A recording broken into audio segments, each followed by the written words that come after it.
The clerk did not warn her. He grabbed her clearance card, held it up so the entire checkpoint line could see the blue evacuation stamp, and tore it straight down the middle. The rip echoed across the square. Civilians turned. Soldiers stopped writing. Someone in the crowd muttered "traitor" before the clerk even spoke. He raised the torn halves and declared her name removed from the revised transport list under new command authority, then dropped the pieces into the mud at her feet as if disposing of counterfeit currency. A guard stepped forward, rifle slung but hand ready, and ordered her out of line immediately. The queue tightened behind her, fear spreading faster than explanation. If names could vanish overnight, anyone could be next. She stood still while the clerk flipped the ledger toward the watching crowd, sun pointing to the blank space where her name had been inked yesterday. The line break was clean, intentional. 3 other names were missing too, drivers and signalmen scheduled for convoy coordination at dawn. No explanation was offered. The clerk insisted the list had been revised at higher command during the night, and that all prior approvals were void. When she bent to pick up the torn card, a boot came down over it, grinding the official seal into wet earth. Laughter flickered from somewhere in the line, nervous and sharp. The guard repeated that unauthorized civilians would be detained if they refused to clear the area. She rose slowly, eyes still on the open ledger rather than the faces around her, already recognizing that the erased names formed a pattern. This was not clerical correction. This was removal with intent, and whatever had been altered in that clearance list was about to move with the convoy. The argument might have ended there, buried beneath routine authority, if the captain had not stepped out of the operations tent at the exact moment the guard reached for her arm. He did not raise his voice, but the command in it cut across the square with precision when he ordered the guard to stand down. Conversations froze mid-whisper. The clerk straightened immediately, insisting that the revised transport list had come through night dispatch and that unauthorized names were to be removed without delay. The captain's gaze moved from the open ledger to the torn clearance halves in the mud, then to the boot still pressing down on the seal. He told the guard to lift his foot. Slowly, deliberately, he bent and picked up both pieces himself. The blue stamp aligned perfectly when he held them together. Yesterday's official approval, still visible despite the tear. He asked for the revision order in writing. The clerk hesitated, citing urgency and higher command discretion, but could not produce a signed amendment or supplemental directive. Only the updated ledger page with several names missing. The captain requested yesterday's master roll for comparison. When it was brought forward, the difference was undeniable. Her name and 3 others had been removed between entries tied to convoy scheduling, drivers, signal relays, warehouse clearance, not random civilians. He closed the ledger and handed it back without comment, then announced to the crowd that processing was temporarily suspended pending verification of the changes. The line erupted with agitation. Delays meant vulnerability during air alert windows. The clerk protested that halting evacuation would create unnecessary risk. The captain replied evenly that moving under compromised documentation created greater risk. He then turned to her, not as an accused civilian but as a witness, and asked when she had last seen her name correctly listed. She answered with exact timing from the previous afternoon's check-in. He nodded once and instructed that the revised list remain open on the table until discrepancies were resolved. In that moment, in full public view, he placed his authority between her and the accusation, shielding her not with force, but with procedure, and making it clear that the clearance list would not move forward without scrutiny. The crowd's agitation did not settle when the captain halted processing. It sharpened. Civilians shifted restlessly, aware that delay at a checkpoint during World War II was never trivial. The clerk insisted the revision had been necessary to streamline the convoy and reduce risk exposure, repeating the word streamline as though efficiency justified secrecy. The captain asked her directly whether she believed the removals were accidental. She answered without hesitation that they were patterned. She stepped toward the ledger, careful not to touch it without permission, and pointed to the gap where her name had been erased. The 3 other missing entries, she explained, were not ordinary evacuees. One managed outbound truck sequencing, another supervised fuel allocation. The third verified radio dispatch timing for departures. All 3 had access to movement schedules. Their removal, combined with hers, eliminated every person scheduled to cross-check convoy departure accuracy at dawn. The clerk dismissed the claim as coincidence, arguing that staff rotations were routine. She countered by asking why replacements had not been listed in the adjacent columns, as required under standard transport protocol. There were no substitute names written in. That omission meant the convoy would move without redundant verification. The captain examined the column headers and confirmed that replacement slots were blank. Under ordinary conditions, this would have triggered automatic reassignment from the reserve pool. No such notation appeared. The implication began to form in the air between them. Someone had altered the clearance list not to exclude individuals, but to remove oversight. Without those names, the convoy's final manifest would pass unchecked. She explained that yesterday's convoy had been delayed by 10 minutes due to a misaligned truck code, an error caught only because multiple personnel verified the route. If that redundancy vanished, a misrouted convoy could proceed unnoticed. The captain asked who had physical custody of the ledger overnight.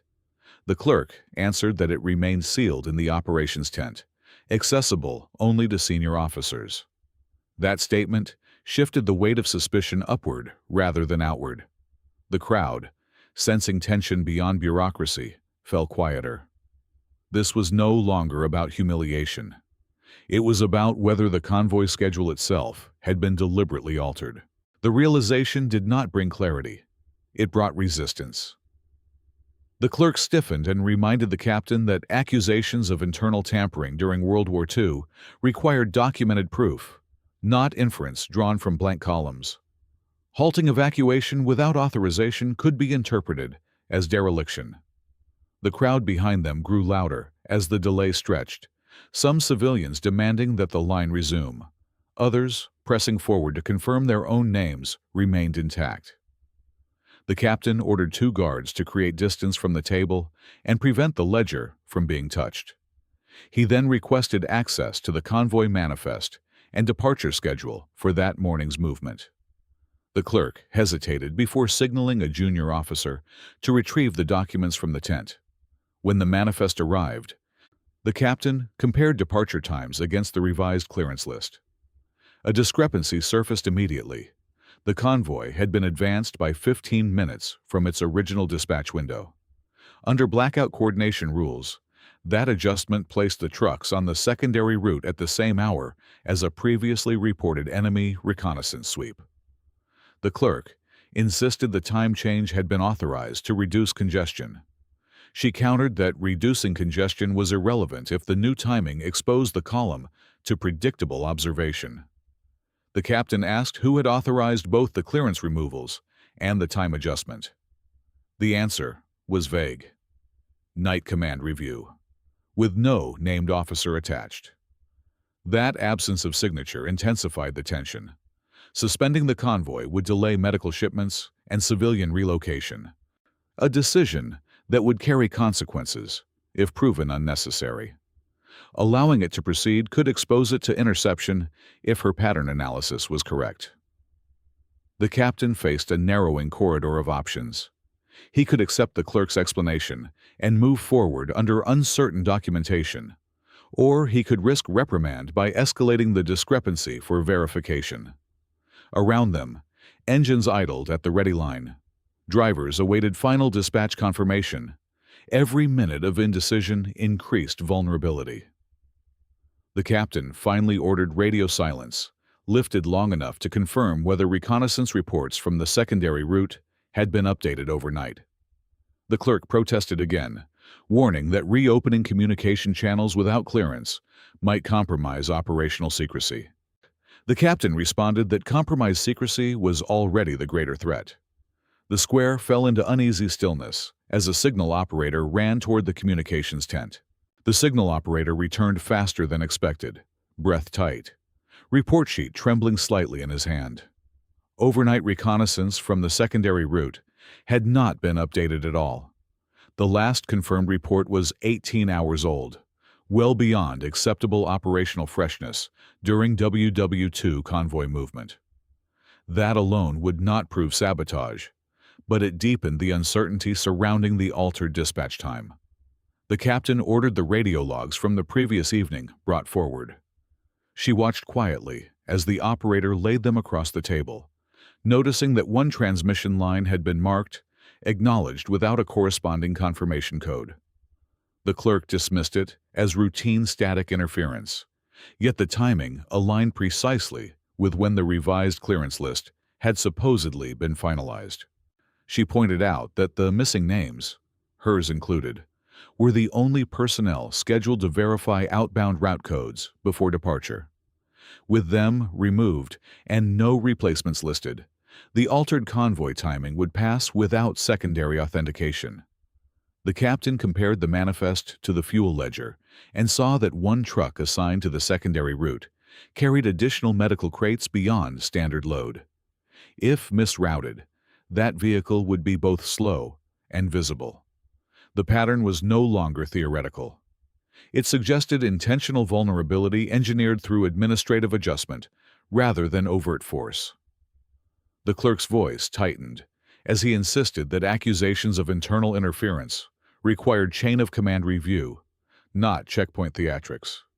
The captain responded that the checkpoint had become the only place where the alteration had been noticed before irreversible movement. She stepped closer to the manifest and traced the sequencing marks with her finger, explaining that advancing departure by 15 minutes synchronized the convoy's secondary crossing with the exact window when enemy observers had previously mapped bridge usage. Without the original verification staff present, no one would challenge the deviation.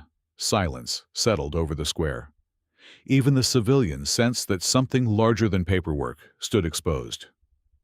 The captain closed the manifest and met her gaze directly for the first time, not as a suspect cleared, but as a collaborator whose pattern recognition had uncovered structural risk.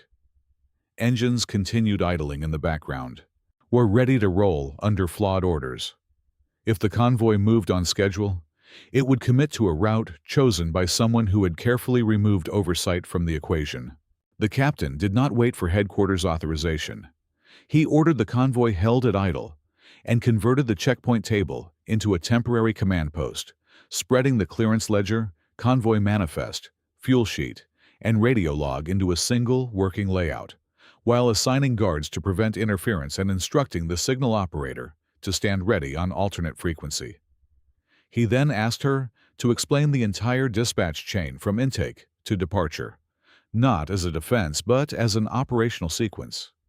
She outlined the verification structure with measured clarity. Clearance names cross-checked against vehicle assignments, fuel allocation confirmed against route distance, radio relay authentication logged before wheels moved. Removing the oversight personnel erased the redundancy that protected timing integrity. Advancing departure by 15 minutes eliminated the window for updated reconnaissance confirmation and synchronized the secondary route crossing with a predictable observation cycle. The captain saw immediately how the altered schedule and erased names operated together. He reinstated the original departure time and ordered a controlled verification signal transmitted quietly to confirm route status without alerting whoever engineered the change. She identified the empty column where replacement oversight names should have appeared under standard procedure, explaining that its blank state indicated intentional bypass rather than clerical delay. Working quickly, they reconstructed the clearance list from the previous master roll, reinstating each removed logistics verifier under temporary field authority. The captain, signing beside every correction in ink visible to the crowd. He reassigned one reserve driver to redistribute cargo weight, recalculated fuel margins for the restored timeline, and adjusted convoy spacing to prevent compression at the bridge approach. The clerk objected again, warning that field amendments without superior approval risked reprimand. But the captain replied that documented procedural flaws demanded immediate correction under operational necessity.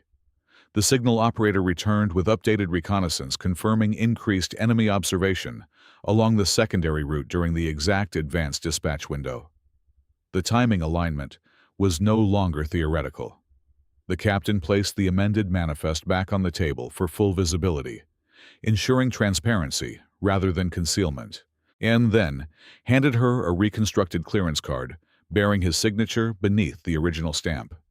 Engines were cut until final route clearance was secured.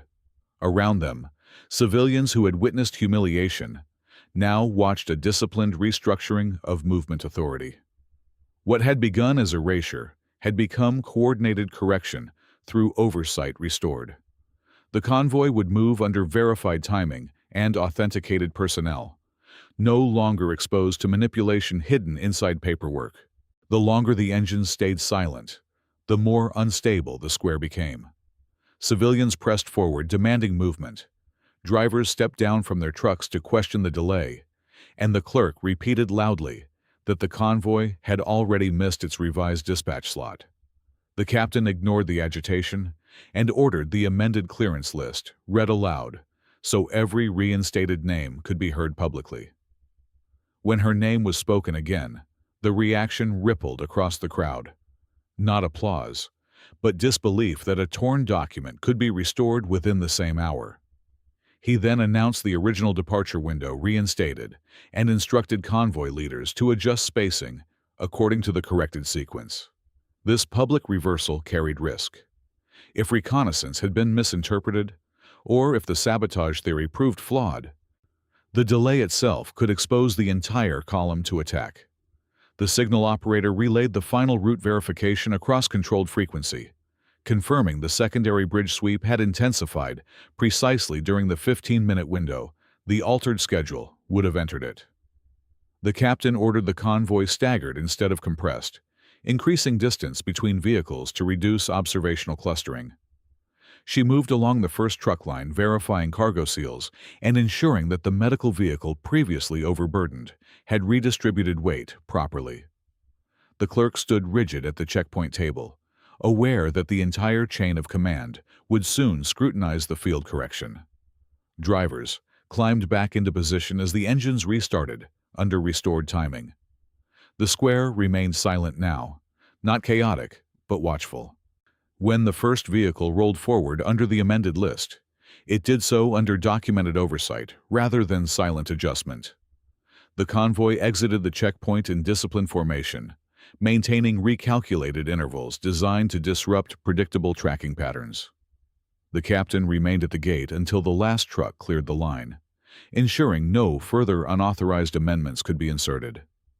Every movement carried visible consequence.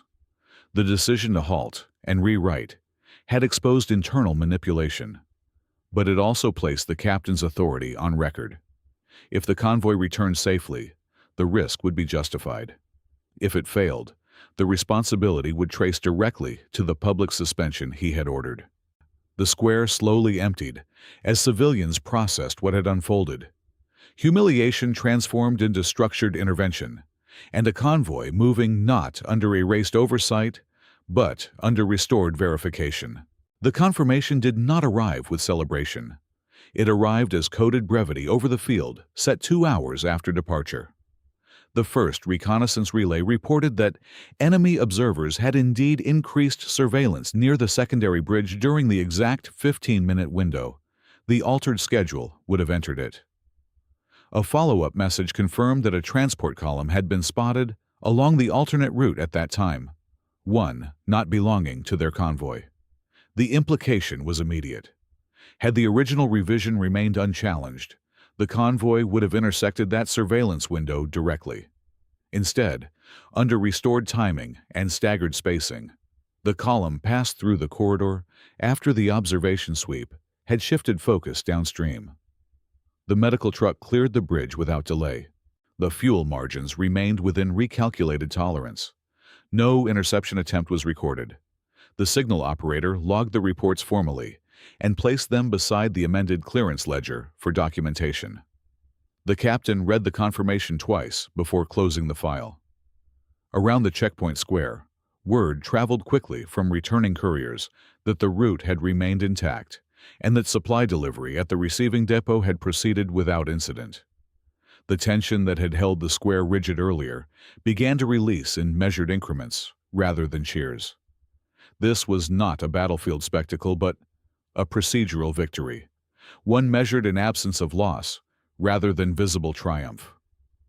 The clerk avoided eye contact as the captain placed the reconnaissance transcript atop the revised manifest, making clear that the field correction had prevented exposure rather than caused delay.